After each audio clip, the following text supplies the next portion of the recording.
I don't know if you can see that bird on top of the sable's head over there. And there's a lot of birds on that other female sable as well. They're all over those sables. So it's get the red-billed oxpecker and the yellow-billed oxpecker. There's another bird on top of that sable's head. So what they do is they mutually benefit off each other. So the oxpeckers will get the ticks and get a nice meal, and then the sable will get rid of their ticks on their skin. So the bird and the sable mutually benefit off each other. If you can hear that bird going, you can hear it. Hello, my boy. Hello, my boy.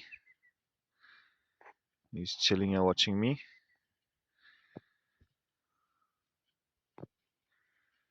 Boy. So yeah, interesting facts about the oxpeckers.